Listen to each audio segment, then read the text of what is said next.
नमस्कार दोस्तों, स्वागत है आपका स्टडी फॉर सिविल सर्विसेज में। वीडियो को पूरा देखिए। कोई भी आपका फीडबैक है, कोई सजेशन है, तुरंत वीडियो में कमेंट करके जरूर बताइए। अच्छा लगे तो वीडियो लाइक जरूर कर लीजिए और ऐसे वीडियो लगातार फ्री में पाने के लिए चैनल को तुरंत सब्सक्राइब कर लीजिए और बेल आइकन को जरूर टैप कर लीजिए ताकि आगे भी सारे वीडियो आपको मिलते रहे। यूट्यूब में फॉलो करते हैं तो प्लीज ये वाला फ्री टेलीग्राम चैनल जरूर ज्वाइन कर लीजिएगा। सारे नोटिफिकेशन, सारे अपडेट यहीं पे आते हैं, ध्यान रखिएगा। स्टडी फॉर सिविल सर्विसेज का कोई भी पेड ग्रुप अगर आपको ज्वाइन करना है तो सिर्फ 856480560660897523864455 यही नंबर है हमारे, सिर्फ जहां पे कॉल या व्हाट्सएप कर सकते हैं।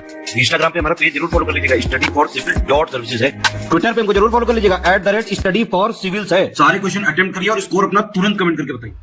दोस्तों नमस्कार, स्टडी फॉर सिविल सर्विसेज में आपका स्वागत है।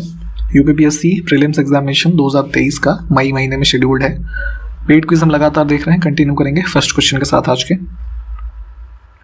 देखिए 27 दिसंबर 2022 को पंजाब के गवर्नमेंट स्मार्ट मॉडल स्कूल के 10वीं कक्षा की छात्रा महफूजा को किस जिले का एक दिन के लिए डिप्टी कमिश्नर नियुक्त किया गया। तो यहाँ पे जो है कुछ इस प्रकार की एक्टिविटीज आप अक्सर समाचारों में सुनते होंगे, ठीक है। तो इसमें ये जो यहाँ पे महफूजा है, ये 10th क्लास के स्टूडेंट हैं और इनको पटियाला का नियुक्त किया गया था डिप्टी कमिश्नर एक दिन के लिए, ठीक है। तो ध्यान रखिएगा इसमें देखिए ऑप्शंस को बी को चुनेंगे। हाल ही में कोचीन इंटरनेशनल एयरपोर्ट लिमिटेड में देश के पहले chartered gateway business jet terminal का उद्घाटन किसने किया है। तो जो चार्टर्ड प्लेन्स होते हैं, स्पेशली जो प्राइवेट जेट्स वगैरह हैं, उसके संबंध में यहाँ पे ये पहला एक तरीके का डेडिकेटेड टर्मिनल जो है ना, इसको इनॉग्रेट किया गया है। इसमें कोचीन इंटरनेशनल एयरपोर्ट पे किया गया है, इसको ध्यान रखने वाली बात है। और इनॉग्रेशन किया है केरला के चीफ मिनिस्टर पिनराई विजयन ने।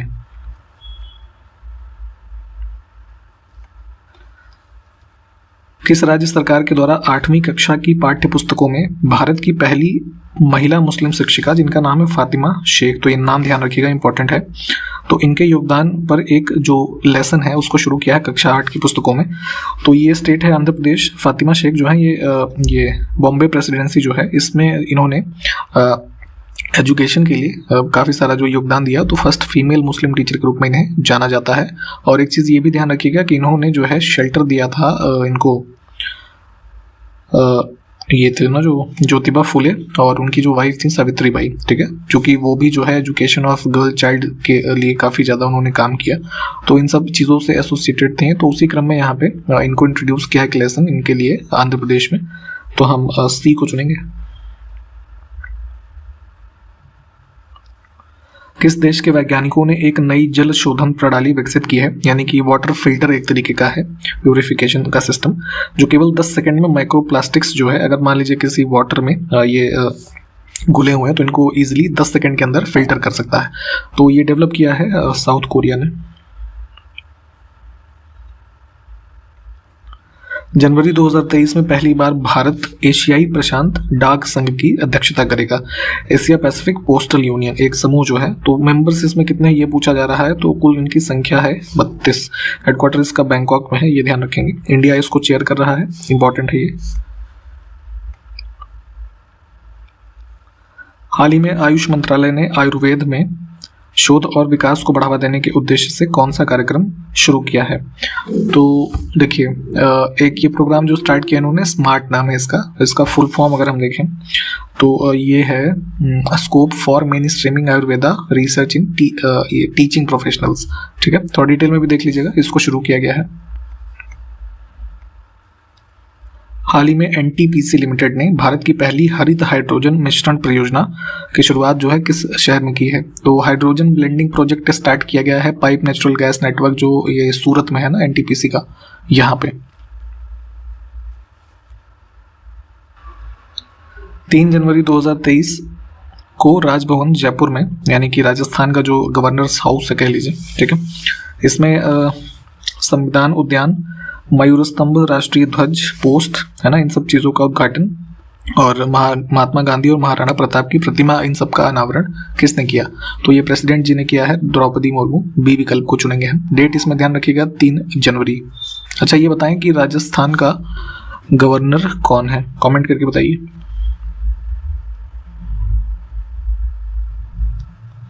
हाल ही में किस देश में पहली बार एक ट्रांसजेंडर महिला, जिसका नाम है एम्बर मैकलॉगलिन, इसको मौत की सजा दी गई। तो यहाँ पे ध्यान दीजिएगा, इंपॉर्टेंट हो सकता है ये यूएस में दिया गया है, ठीक।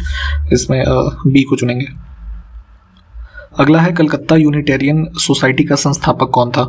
तो अराउंड 1821 में विलियम एडम और राजा राम मोहन रॉय, है ना, इन्होंने मिलकर के सोशल रिफॉर्म के संबंध में एक ये जो कह लीजिए सोसाइटी है इसकी स्थापना की। अगला है कि कौन सी एक कृष्णा नदी की सहायक नदी नहीं है? तो कृष्णा के ट्रिब्यूटरीज में नहीं है तेल नदी जो है ये महानदी जो है उसकी ट्रिब्यूटरी है। नेक्स्ट है यूनानी लेखों के अनुसार बिंदुसार का नाम क्या था? तो देखेंगे इसमें मौर्यन रूलर जो है बिंदुसार, इनको अमित्रोचेटस कहा गया है, ठीक है, यूनानी लेखों में। इसमें देखिए बिना दुर्ग के एकमात्र सिंधु नगर कौन सा था इसमें से? तो सिंधु घाटी सभ्यता के जो स्थल हैं आप उसमें देखेंगे कि जो आकृतियां हैं मतलब सेटलमेंट्स बने थे, तो एक किला नुमा ऊंची आकृति जो है उसको सीटाडेल, है ना, यानी दुर्ग के नाम से जानते हैं। तो इसमें देखेंगे तो ये चंदहुदड़ो जो है ना, इसमें नहीं मिलती है, बाकी ऊपर के 3 में मिलेगी। अगला है पेलाग्रा यानी कि चर्मग्राह, इसको हिंदी में कह सकते हैं, किस विटामिन की कमी से होने वाला रोग है? तो विटामिन B3 जिसको कि केमिकल नेम के रूप में नियासिन भी कहते हैं, ठीक, इसकी कमी से होता है। अगला है आजादी के बाद भारत और नेपाल के बीच प्रथम शांति और मित्रता संधि किस वर्ष काठमांडू में हस्ताक्षरित की गई? ठीक, तो यहाँ पे जो कह लीजिए पहली फ्रेंडशिप ट्रीटी है ये 1950 की है, विकल्प डी को चुनेंगे। अगला है डोमकच लोक नाट्य का संबंध किस राज्य से है? तो फोक डांस, ये जो कह लीजिए ड्रामा जो होते हैं अलग अलग राज्यों में कई सारे किए जाते हैं, तो ये बिहार से संबंधित है, ठीक है। बिहार में जैसे और है विदेशिया किया जाता है, जट जटिन किया जाता है, ठीक है। इसमें देखिए कौन सा एक पोर्ट सिटी नहीं है, यानी कि पत्तन नहीं है इसमें, तो ऑस्ट्रेलिया की कैपिटल है कैनबरा, ठीक है, ये इसका उत्तर हो जाएगा। आगे देखें सामान्य अपवर्तन चक्र की संकल्पना किसके द्वारा प्रतिपादित की गई? तो normal cycle of erosion, geography के संबंध में आप जैसे भी हमने शायद ऊपर भी बात की, तो WM डेविस जो है ना, इनसे संबंधित है, इन्होंने दिया था इस कॉन्सेप्ट को। अगला है मलेशिया में स्थानांतरित कृषि का स्थानीय नाम क्या है? तो हमने इसके बारे में पहले कई बार बात की है कि अलग अलग देशों में, इवन भारत में भी अलग अलग नाम से इसको शिफ्टिंग कल्टीवेशन को जाना जाता है। उसी क्रम में लदांग जो है इंडोनेशिया, मलेशिया, इन सब क्षेत्रों में इस नाम से जानते हैं इसे। मॉरिशस में पाया जाने वाला कौन सा पक्षी मानव के अंधाधुंध शिकार के कारण 17वीं शताब्दी में विलुप्त हो गया था? तो यहाँ देखेंगे इंडियन ओशन रीजन में जो मॉरिशस आइलैंड है यहाँ पाया जाता था डोडो, ठीक, इसी के संबंध में ये कथन दिया हुआ था। इसका फोटो चाहे तो एक बार सर्च करके देख लीजिएगा। नेक्स्ट है कि किस दक्षिण भारतीय राज्य में उत्तम ग्राम प्रशासन था? तो विलेज एडमिनिस्ट्रेशन अगर हम देखें एंशिएंट इंडिया के संबंध में, तो जो चोल किंगडम था, ठीक है, इनसे संबंधित था ये। आगे देखें उस चोल शासक का नाम बताना है जिसने होना चाहिए यहाँ पे, ठीक है। तो श्रीलंका के उत्तरी भाग पर इसने विजय प्राप्त की थी, ठीक है। तो हमारा जो है पड़ोसी आइलैंड ही है श्रीलंका, तो यहाँ पे राज चोल प्रथम जो है ना, इन्होंने विजय प्राप्त की थी।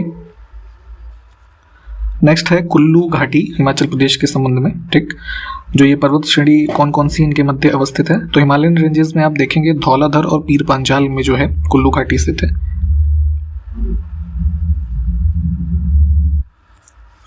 मेघालय का पठार जो है इसमें से किस खंड या श्रेणी का भाग है? तो क्लासिफिकेशन जो आप जैसे ये इंडिया में आप अलग अलग रीजन्स का पढ़ते हैं, तो पेनिनसुलर रेंज जो यहाँ पे विकल्प बी में दिया हुआ है, ठीक है। तो पेनिनसुलर प्लेटू का जो हमारा भाग है उसी का एक्सटेंशन मेघालय का पठार है। इसमें मुख्य रूप से जो 3 हिल्स में आप पढ़ते हैं, गारो, खासी और जयंतिया, ठीक है, वो इसके ही मतलब जो मेघालय प्लेटू है पूरा वो इन्हीं 3 में मुख्य रूप से डिवाइडेड है। तो मैप में भी इसको एक बार लोकेट करें, जो हमारे अलग अलग रीजन्स हैं, ये चीज़ें आपको पता होनी चाहिए सब क्रम से कि क्या कहाँ पे है। आगे है हिमाचल प्रदेश राज्य से होकर बहने वाली नदियों के नाम बताने हैं, ठीक है। तो इसमें देखेंगे तो यहाँ पे डी विकल्प हमारा करेक्ट हो जाएगा। ब्यास, चिनाब, रावी, सतलज और यमुना, इन सभी का जो फ्लो है कह लीजिए ये हिमाचल प्रदेश राज्य में है। दिसंबर 2022 में केंद्र सरकार ने देश भर में कितने आयुष्मान भारत स्वास्थ्य और कल्याण केंद्र, यानी कि जो आयुष्मान भारत वेलनेस सेंटर होते हैं ना, हेल्थ एंड वेलनेस सेंटर्स, तो इनकी जो ये सेंटर्स शुरू करने का टारगेट था, तो उस लक्ष्य को हासिल किया है कितने सेंटर्स का दिसंबर 2022 तक? तो ये है 1.5 लाख।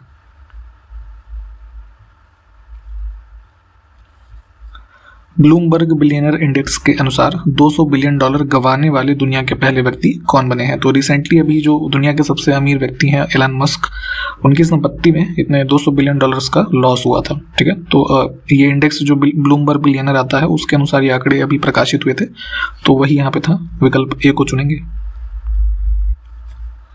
पश्चिम बंगाल के कौस्तव चटर्जी भारत के कौन से नंबर के ग्रैंड मास्टर बने हैं? तो चेस के जो चैंपियंस बनते हैं तो उसी क्रम में देखेंगे। कौस्तव चटर्जी पश्चिम बंगाल के हैं, पहले ये बात ध्यान रखेंगे, और इनका नंबरिंग है 78। 5 से 8 जनवरी 2023 तक ढाका लिट फेस्टिवल, इसका फुल फॉर्म होता है ढाका लिटरेरी फेस्टिवल। ठीक है, तो ये आयोजित होता है। तो कौन सा संस्करण आयोजित किया जाएगा? तो अभी 3 साल से लगातार कोरोना के चक्कर में ये पोस्टपोन हो रहा था, तो अभी डेट्स यहाँ पे ध्यान दीजिएगा। आयोजित हुआ है 5 से 8 जनवरी के मध्य 10वां एडिशन। ठीक, हाल ही में जारी कॉफी बोर्ड की रिपोर्ट के अनुसार, कॉफी बोर्ड पहले हमने आपको बताया कहाँ पे है, बेंगलोर में, कर्नाटक में। ठीक, तो इनकी रिपोर्ट के अनुसार देश का कॉफी निर्यात वर्ष 2022 में 1.66% बढ़ करके अब जो कुल हो गया है, मतलब पूरे 1 साल के दौरान अगर हमने देखें तो 4 लाख टन हमने एक्सपोर्ट किया है कॉफी को। तो अब इसके साथ, इस इवेंट के साथ भारत कॉफी का एशिया का सबसे बड़ा कौन से नंबर का उत्पादक और निर्यातक देश बना है? तो ये अब रैंकिंग है इसमें तीसरी, है ना। पहले 2 स्थान पे कौन है, जरा ये कमेंट करके बताइए। 31 दिसंबर 2022 को केंद्रीय मंत्री अमित शाह ने किस राज्य में केंद्रीय जासूसी प्रशिक्षण संस्थान की आधारशिला रखी है? Central detective training institute. तो एक कर्नाटक में जो है जगह है देवनहल्ली करके, वहां पे इसको जो है एस्टेब्लिश किया जा रहा है। अभी 1 जनवरी 2023 को केरला के कन्नूर में भारतीय पुस्तकालय कांग्रेस का जो है आयोजन किया गया। तो इस बैठक का उद्घाटन किसने किया ये बताना है। तो चीफ मिनिस्टर वहां के पिनराई विजयन। हाल ही में चुनाव आयोग ने किस राज्य में आने वाले विधानसभा चुनाव में 90% से अधिक मतदान करने के लिए मिशन 929 जो है इसको शुरू किया है? तो इलेक्शन कमीशन ऑफ इंडिया ने अभी रिसेंटली जो एक मिशन लॉन्च किया 929। इसमें यह है कि त्रिपुरा में चूंकि वो होने हैं आपके ये स्टेट असेंबली के इलेक्शंस, तो यहीं पे अनाउंस किया गया है। इसमें मुख्य रूप से 929 जो पोलिंग बूथ्स हैं उस पे फोकस होगा, और यहाँ पे जो वोटर कह लीजिए परसेंटेज, इसमें कुल मिला के इनका लक्ष्य है कि लोगों के लगभग 92% मत जो है वो कास्ट करवाए जाएं। तो उसी के लिए इस मिशन को चलाया गया है। 3 जनवरी 2023 को वस्त्र मंत्रालय ने देश में हाथ से बुनी गई 75 किस्म की साड़ियों का उत्सव, जिसका नाम दिया गया है साड़ी महोत्सव विरासत। ठीक है, इसका 2nd फेज आयोजित किया गया है। कहाँ पे ये बताना है। तो इसको आयोजित किया गया है ये 3 से 17 जनवरी के मध्य का कार्यक्रम है जनपथ न्यू दिल्ली में।